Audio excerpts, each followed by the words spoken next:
Hey guys, welcome or welcome back to my channel. If you're new here, my name is Fish and welcome to another video where I tier rank the books that I read in 2021, part 2. So if you haven't seen part 1, I will link it up above and down below for you to check out. Basically, I ranked the first half of 2021, so I ranked the books that I read from January to June. And in this video, I'll be ranking the books that I read from July to December, which is the other 6 months of the year. So in my part 1, I said I read 55 books, and in this half of the year, I read 41. But in the part 1, I only ranked 44 because 10 of them were rereads, and in this video, it's going to be the same. So I read 41 books, but 3 of them were rereads, so I'm going to be ranking 38 books in this video. I had so much fun showcasing all the books that I read in part 1, so I'm equally as excited to do it today. So let's just jump right into it. I will explain my tier ranking system. It's the exact same system as part 1, so I'll just quickly run through it. Okay, so hopefully with my editing magic you can see the tier rank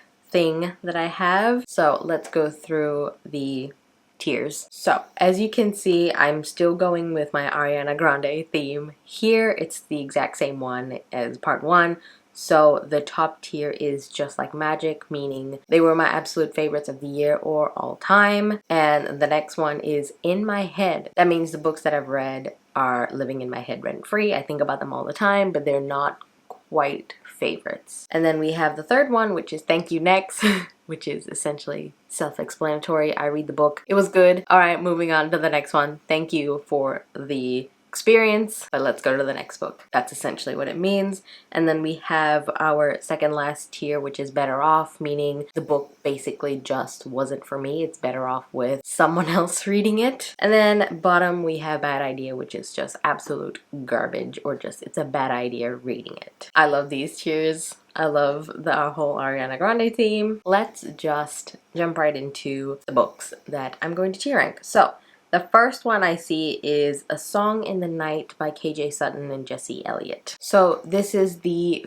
5th book in the Charlie Travesty series, and unfortunately so far what KJ Sutton has said is that this will be the last book in the foreseeable future. But it's really sad because it ends on a really massive cliffhanger like all the other ones, and I'm really sad that they're not continuing writing it for now. I hope that they're going to continue writing this. It's actually a really good paranormal, I don't want to say romance, but kind of like paranormal romance fantasy series. It's just a really fun series and I really like it. Actually, I will put this in my head because I think about it all the time. Like I said, it's a really fun series.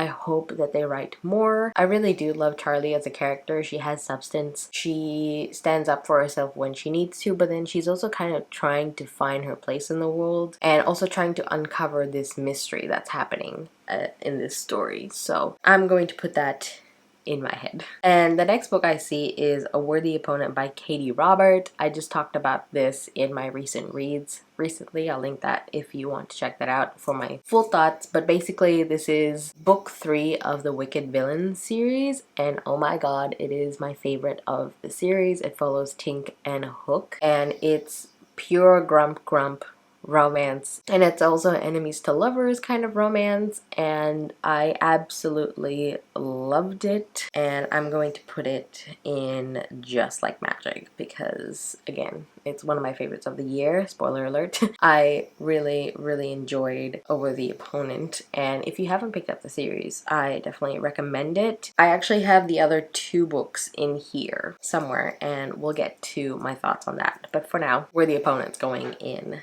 Just Like Magic. And then the third book that we have is Abbott Volume One. I actually got an arc of this through NetGalley, and I read it, and to be honest, I read this a while ago and I have immediately forgotten it. And with that, it's going in thank you next because it was a good time and I moved on from it. It's basically about this reporter trying to uncover this mystery, and there's some magical elements in it as well. I really love the art style and the atmosphere that it brought out. So if you want to check this out, I still like recommend it because I had a good time with it. But because it's only volume 1 and there's no other volumes, I kind of forget. So that's going in thank you next. Next up is Enchantment of Ravens by Margaret Rogerson. So I read this very recently and I did not enjoy it. I did not like it. I gave it 2.5 stars. It was kind of a disappointment because I really thought I was going to love it because the premise sounded really good, and obviously a lot of my friends really loved it and they have similar tastes with me, so I thought I was going to enjoy it, but no. It's essentially about this girl, Isabel, who is a painter, and she gets fae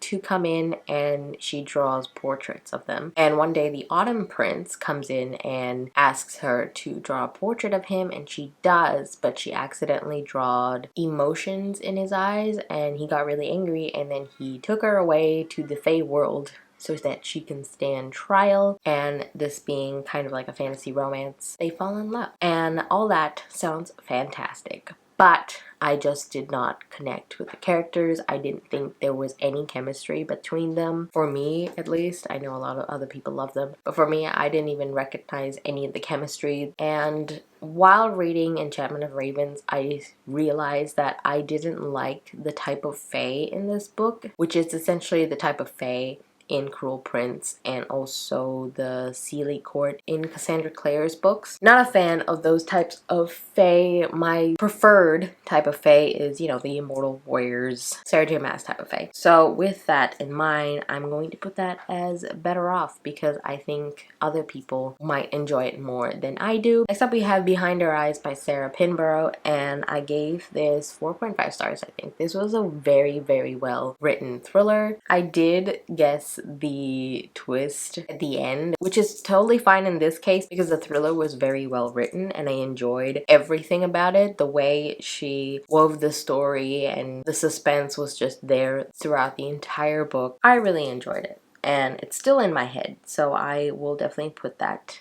in my head. Now we have Blood and Honey by Shelby Maheran. Oh my god, this is the second book to the Serpent and Dove series, and it's just going straight to bad ideas. That was the epitome of a filler book. It literally had no purpose. There was no character development. Actually, the characters were totally different people. So I guess that counts as development, but the wrong kind of development. There was angst when there was really no reason it should be there. Everything would have been resolved if they just literally talked to one another. So miscommunication is like the bane of my existence, is one of my pet peeves. I don't like it. So I didn't like it in this book, naturally. However, there was a certain element in this book that I was intrigued by, and I'm hoping the third book in this series will be better because of that element.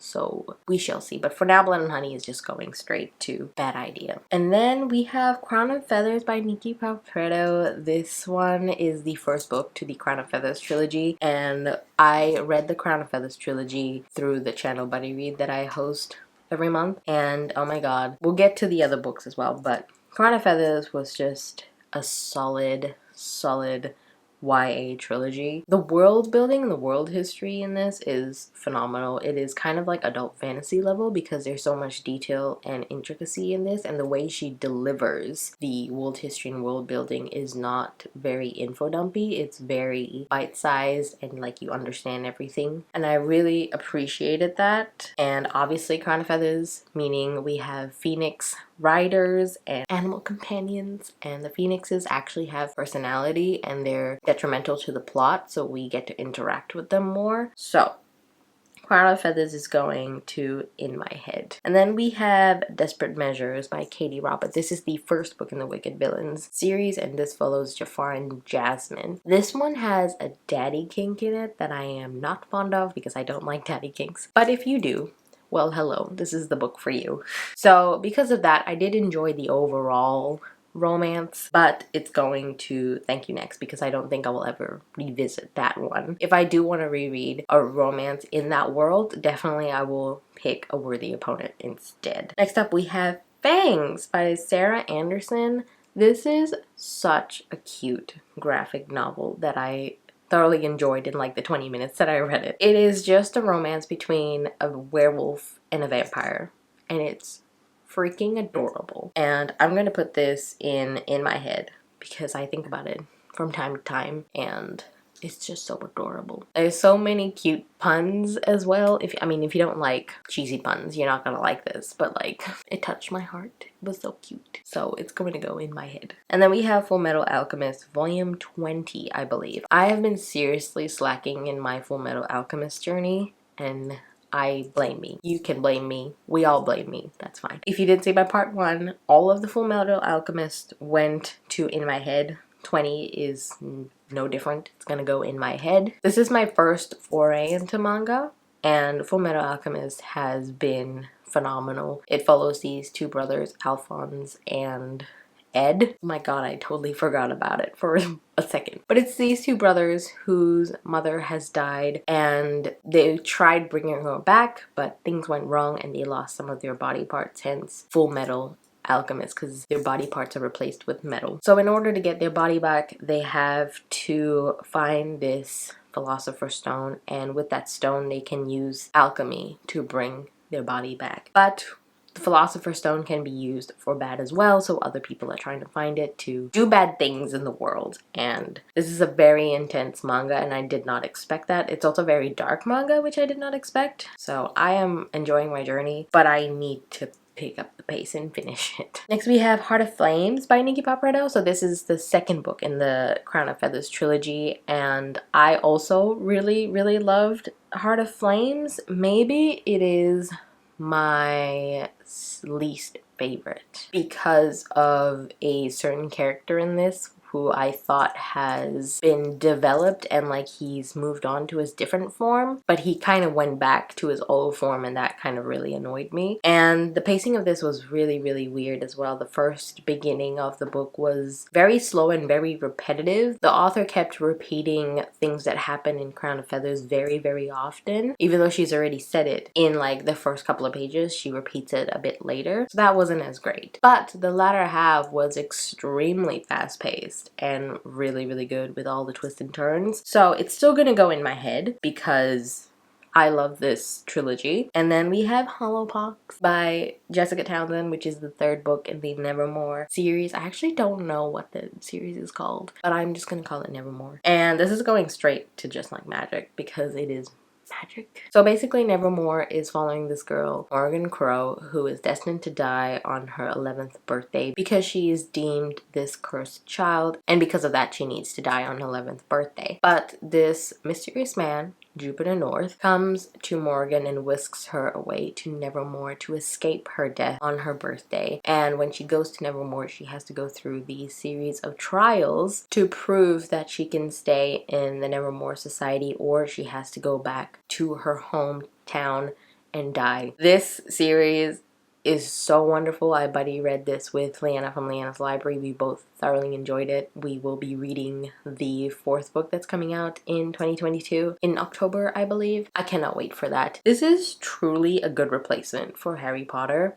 If anyone's trying to like find that same feeling they had with Harry Potter, you can definitely find that in this series. It's so atmospheric, it's so magical, it's so whimsical. You feel like you want to be in Nevermoor and in the Wondrous Society. It's so quirky. You have a cat that talks, a Magnificat, and she is so sassy, she is so grumpy, and I absolutely love the relationships Morgan has with all these people because she doesn't really have a family. The family that she has hates her because she's a cursed child, so she was very alone and she didn't experience that familial relationship. And when she goes to Nevermoor and she experiences that familial love and the relationships, and it's so heartwarming to see that she can have that with them. And yeah, it's just really cool. I love Morgan Crow. She's trying to find a place in the world and trying to understand the things that are happening to her. I won't spoil anything, but yeah, it's just a really good series, and I definitely recommend it if you haven't. I feel like a lot of people have. It's a very popular series, middle grade series, but if you haven't, definitely do read it. Next we have Horror Store by Grady Hendricks. I read this recently as well, and this definitely gave me the heebie-jeebies. And I explained this in my recent reads as well. So imagining all the things that are happening in this fake IKEA was very terrifying. So I'm going to put that in my head because I do think about it from time to time and it freaks me out. And the week that I read Horror Store, I actually went to IKEA to get this cart and also a table. And just walking through IKEA and also thinking about the book in my head, I was like, I do not want to be here when night falls because that'll freak me out as well. And I definitely do want to read more of Grady Hendrix's works. I know Best Friends Exorcism and the Sutton's Book Club Guide to Slaying Vampires are both like very horror comedy, which I'm very excited to dive into. Next we have Ice Planet Barbarians by Ruby Dixon. So me and a couple of my friends in the booktube-verse, as a joke, we were all like, let's kind of like read Ice Planet Barbarians and like have a read along just like between us. And then we did it. Like I read the first book and Christine from the Roomies Digest read like all 7 of them. And I was like, are you okay, Christine? But she's obsessed. I thought book 1 was enough for me just to like dip my feet into it, and I was like, you know what, I'm okay with just the first book. So I'm gonna put this in thank you next because it was a really fun time and I did not expect it to be as good as it was. So we follow our main character Georgie, who gets abducted by aliens. Hear me out. She gets adopted by aliens and these aliens are taking her and other girls to a mysterious place. Also trigger warnings for sexual abuse in this with the aliens, not with, you know, the love interest. I know there's a lot of misconception about that. So the aliens are taking them someplace and then the ship kind of breaks down and they release the girls to this barbarian planet. And Georgie encounters the love interest, whose name I've forgotten, but I know starts with a V. And it's a very interesting relationship because obviously the barbarian, he speaks a very different language and he hasn't seen a human before. So it's just really funny to see him try to figure out what she's trying to say and she's trying to figure out what he's trying to say. It's just hilarious. So I thoroughly enjoyed my time with it.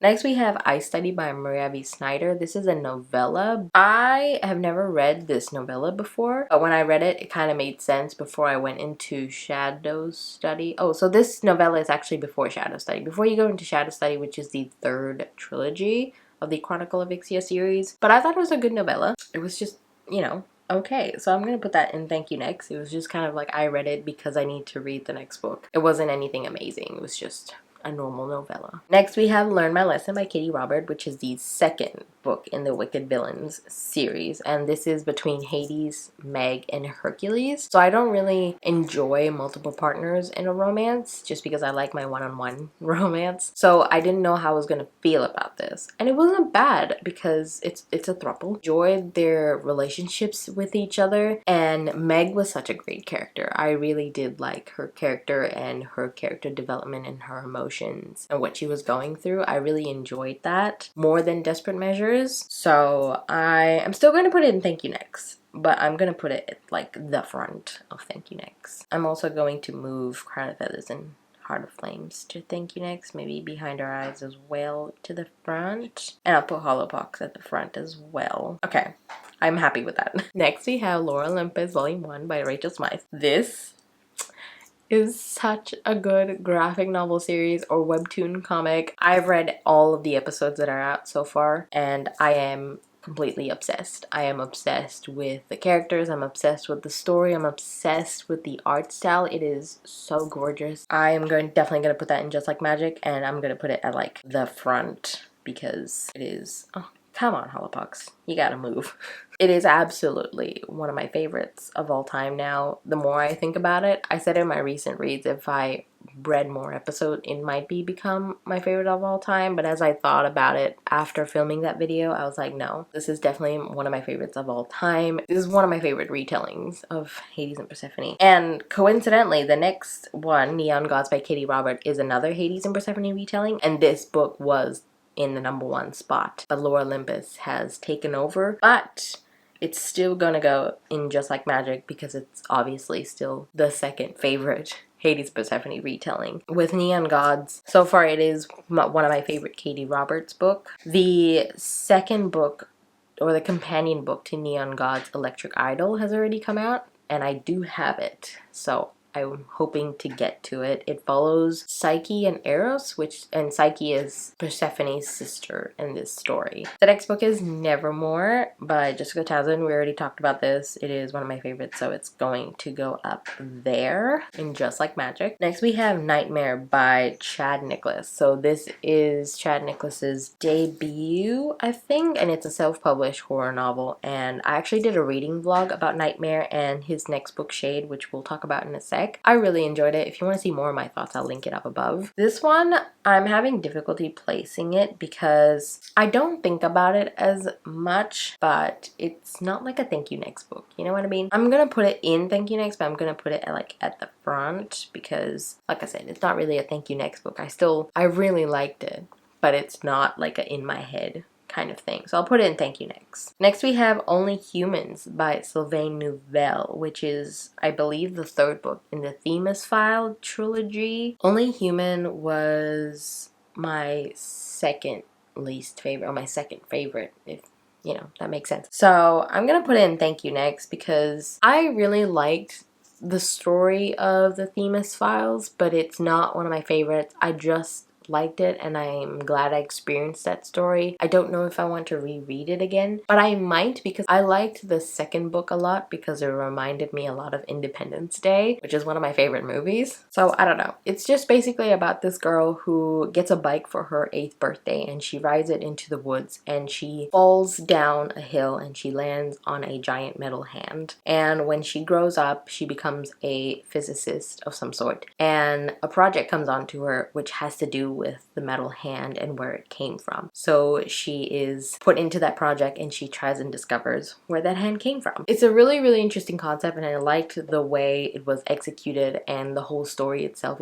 It's very interesting, but it's mostly like a Thank You Next trilogy. Next we have Shade by Chad Nicholas, which is the second book that he's released so far, and it's a crime thriller, which I think is my favorite out of Nightmare and Shade.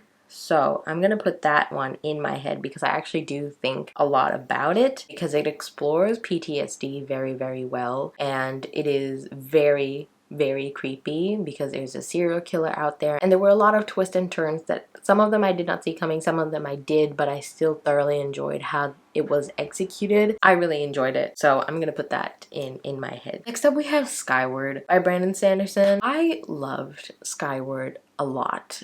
I loved the space setting that he set. I love the way he explained things. It's not as in detail as his fantasy books, so if you don't like the way he explains his magic such in detail, there are like strict rules for his whole magic system. If you don't like that, I think you will like Skyward. I love our main character Spensa. She is a bit hard to deal with, but it made it better because there were other side characters that I really love. I love their relationship together. I love the camaraderie that they had because they were a team of pilots, so they have to communicate. They need to develop that relationship that they can trust each other when they are trying to fight these aliens. So overall, it is an amazing YA sci-fi book, and it's going to go in Just Like Magic because I thoroughly enjoyed that one. I did start Starsight and got to halfway. It is definitely different than Skyward because we're just in Spensa's head and Spensa is somewhere else. I won't say where it is or spoil anything, but Spensa is just not with the people that she was in Skyward. So it's a very different tone, and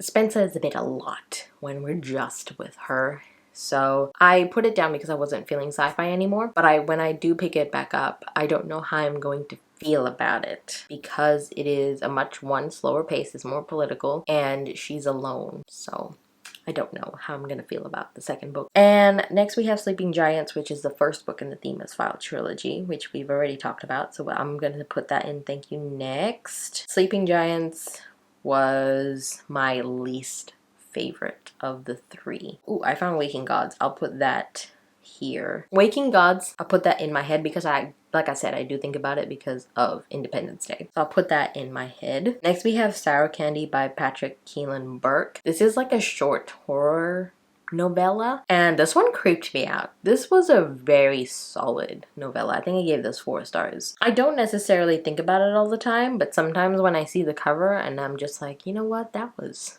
solid. But I will put it in thank you next. I will do that there. And because of that, I do want to read more of his novella. I think I have Blanky in my Kindle. All of his novellas are really, really creepy, so I've been told. And from what I've read from Sour Candy, I believe that because it really creeped me out. And I think Blanky is going to creep me out even more because it has to do with a child in horror novels creep me out very, very much. Next we have Spellslinger by Sebastian de Castell. This is the first book in the Spellslinger series. This one has the potential for me to really, really love this series, but the first book I feel like was very young because of our main character. He's very young, he's very naive, but I really like the world and the politics that was in this book because our main character was very young and naive and he hasn't really developed to his full form yet. From his perspective, we couldn't really grasp the intensity of the situation as much. I will say it is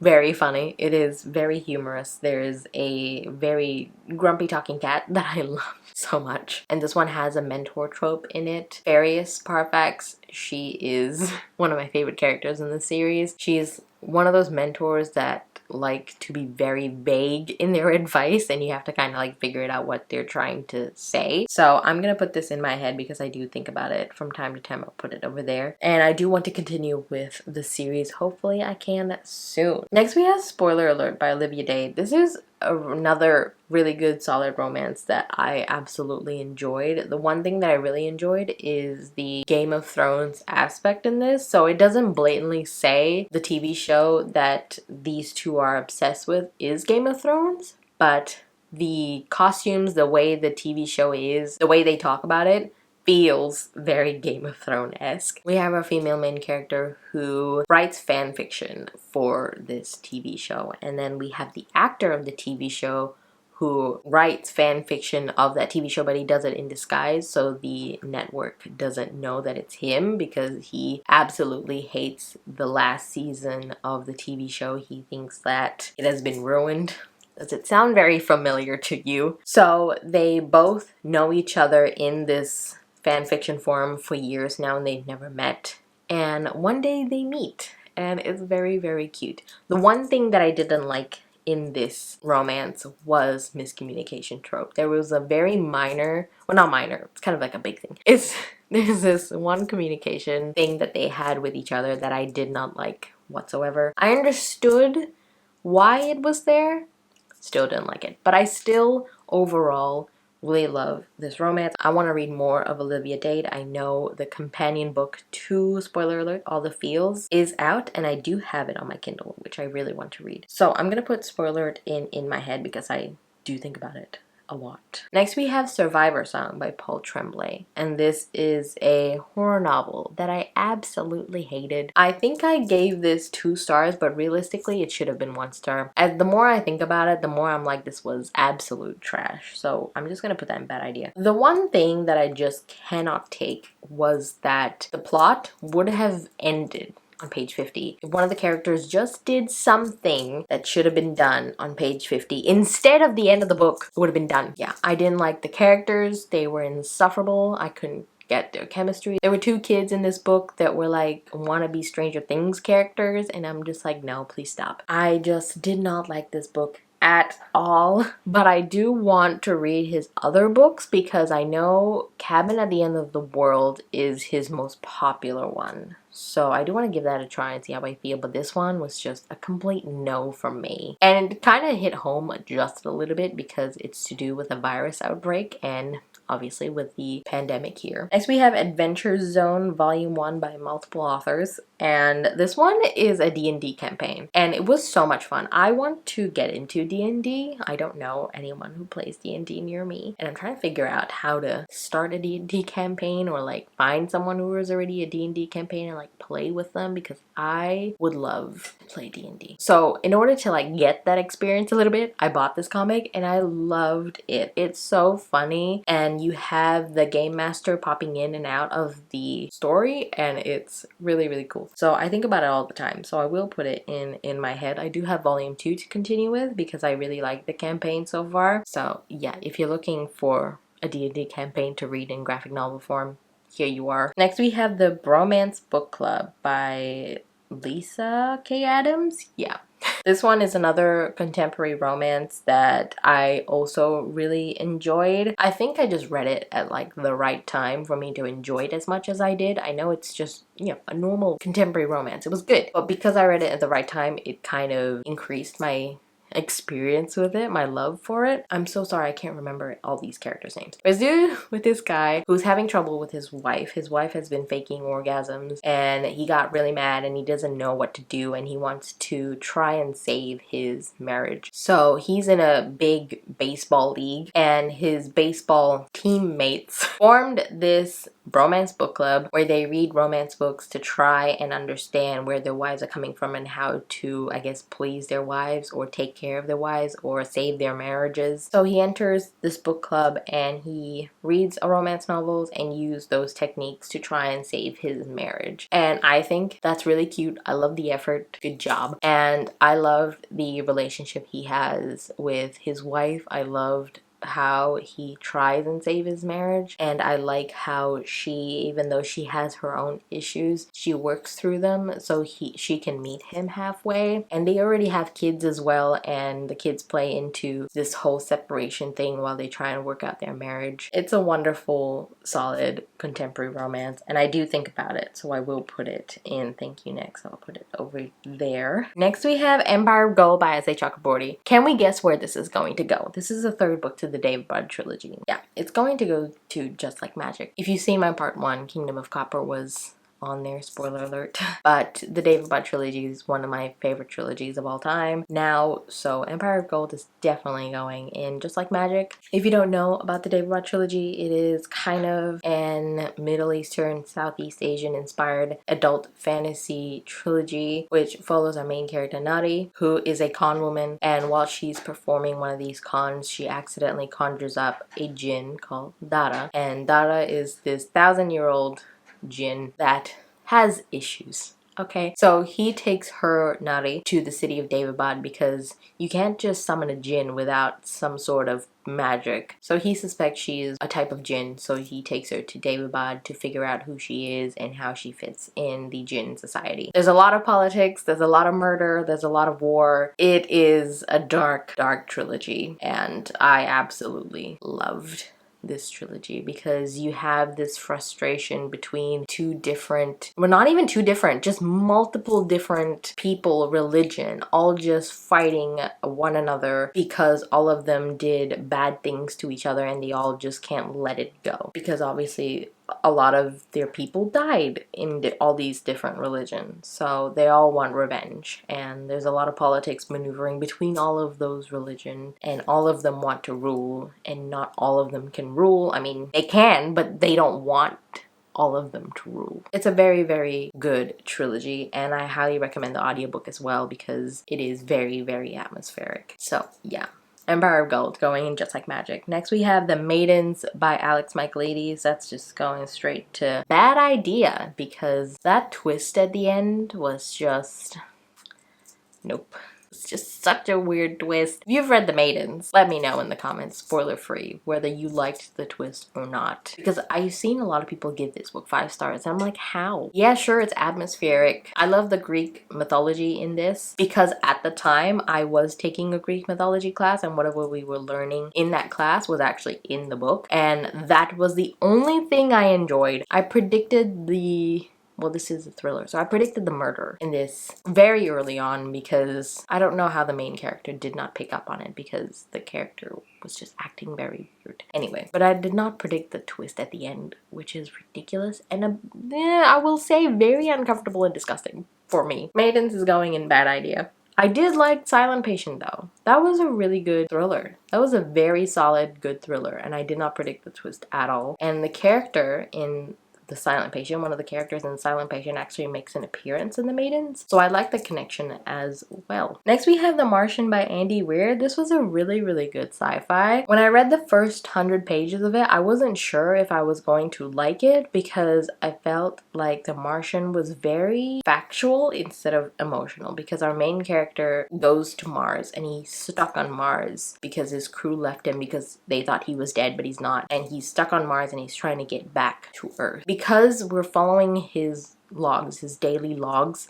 and he's talking to the log, so it's very like, I'm doing this, I'm doing that, I'm doing this, if I do this, this will happen. It's very factual and very scientific, and I didn't feel a lot of emotion, which is kind of why I didn't love The Martian. I know a lot of people love The Martian, but for me that is why I didn't love The Martian, as I should. There are chapters of people back on Earth where it's just like normal dialogue and stuff like that. So I like the break between all that factual monologuing. So I still do think about it because it's a really good sci-fi in the end. So I'm just gonna put that in my head. Next we have Warbreaker by Brandon Sanderson, and this was the last book I read in 2021, and I really enjoyed this. The thing with Brandon Sanderson now that I'm realizing is that I enjoy all of his books, but I don't love them because, again, with the whole factual thing, it feels very factual because everything that he explains in his magic system and the rules that he has and the politics is very factual. There's not a lot of emotion in them, and with his characters, I don't love them, I like them. And with this Warbreaker,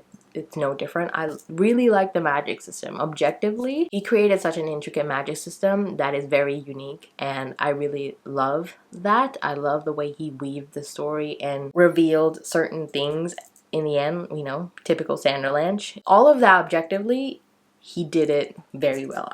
5 stars. And the characters was done really well in this as well. I didn't love them, but my favorite character in this was Lightsong. And I wanted to know more about Basher and Nightblood, but according to my mom, because she explained this to me, that we see Nightblood in Stormlight. So with Warbreaker, I think I gave this 4.75 stars because, again, I really enjoyed this book. It just wasn't quite 5-star feeling. So I am going to put this in my head because I think about it all the time. No one told me it had a really cute romance in this. It's a forced marriage kind of thing, and they fall in love, and it's so cute. If you want a cute romance, pick up Warbreaker.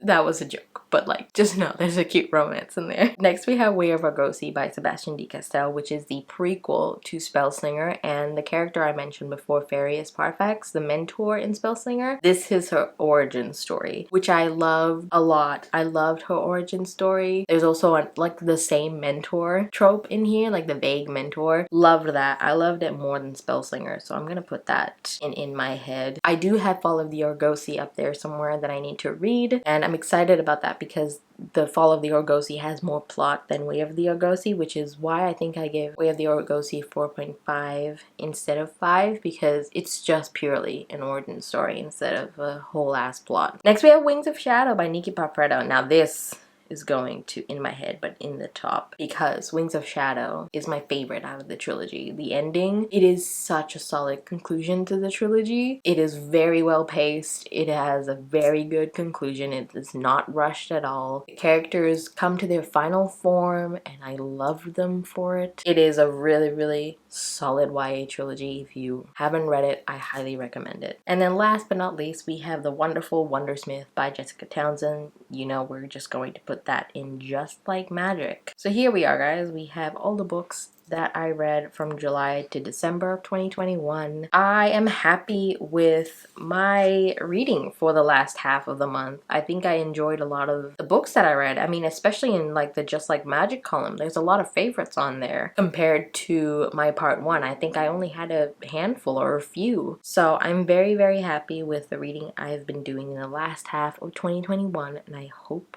to continue that in 2022. So yeah, those are all the books that I read in the last half. So overall in 2021, I read 96 books, including my rereads, which I think 10 is 10 short from my 2020 overall books that I read. I think it's because I didn't add my uni books this time to the last half of 2021 like I mentioned in my part 1. So that's probably why it's only 96, but that's totally fine. Let me know if you've read any of the books that I mentioned, if you liked the ones that I loved or you hated the ones that I hate, or vice versa. Let me know in the comments. If you made it to the end of this video, let's put an umbrella emoji for the Nevermoor series. If you've read it, you know what I mean. Put the umbrella emoji. Like this video if you liked it, subscribe if you haven't. All my socials are linked down below if you want to check them out. Thank you guys so much for watching this video, and I will see you in my next one. Bye!